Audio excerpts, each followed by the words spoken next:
Nogometaši Domžal, ki še vedno vodijo, so tokrat doma pričakali nogometaše Kopra. Gostje še vedno v slabi formi, v letošnji sezoni jim nikakor ne steče. Prva letošnja medsebojna tekma pa se je končala zmago Domžal 0:1. Živec je odločil na koprski Bonifiki. Prva akcija že v drugi minuti, lepa kombinacija Domžal, do žoge je prišel Francoz Morel, ki na zadnjih tekmah igral v sijajni formi. V prejšnjem krogu je odločil pri Krki, tokrat pa je dosegel izjemen gol na domačem štadionu proti Kopru. Žoga pred vrata, skočil je Morel, potem še povratna žoga Anefa proti Francozu, ki je s tem lepim strelom premagal Hasiča za prednost Domžalčanov.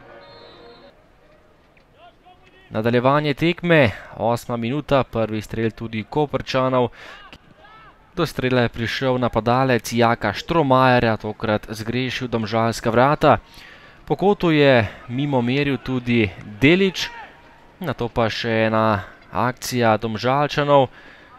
Žoga je bila na polovici Kopra, do nje je prišel Saša Anef, ki je imel ogromno časa in prostora, daleč je meril, a tokrat za las mimo vrat Hasiča.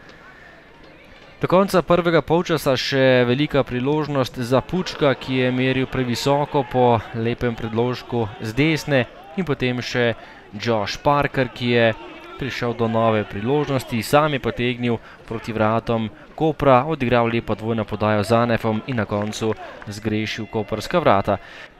Ob koncu prvega polčasa v zadnji minuti ali že v sodniškem podaljšku pa gol za Domžale. Predložek Skubica, Maksimović je žogo podaljšal, Delić je zabil avtogol v mrežo Hasiča za povišanje prednosti na 0:2. Veselje Domžalčanov, ki so bili boljši v prvem delu in takole povišali prednost tik pred zadnjim sodniškim piskom.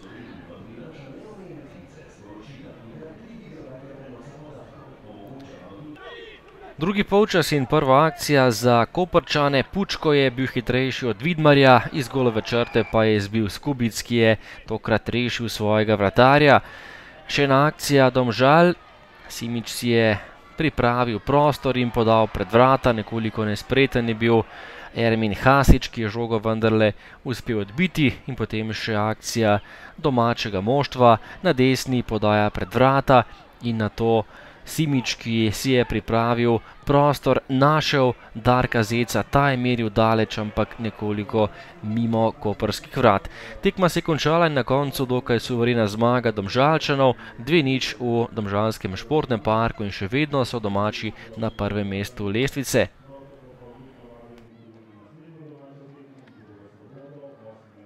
Morda ne tako rutinirano v drugem polčasu, neke situacije smo vendarle prepuščali, ampak smo jih reševali, tudi ko je bilo zelo urgentno, ampak prvi polčas je pa model tega, kar si želimo delati in prikazati in posesti žogi in v pripravi napadov, hkrati eno dobro varnost v fazi obrambe. Kompletne elemente nogometa smo danes v prvem polčasu prikazali na dobri ravni, na takšni ravni, ki se pričakuje od ekipe, ki je na vrhu lestvice, in me veseli. Trenutno pa plačujemo nek davek, kar se tiče kondicijskega stanja v drugem polčasu, ker vidno malce padamo, ampak ko imamo rezultat pod nadzorom, potem je to veliko lažje.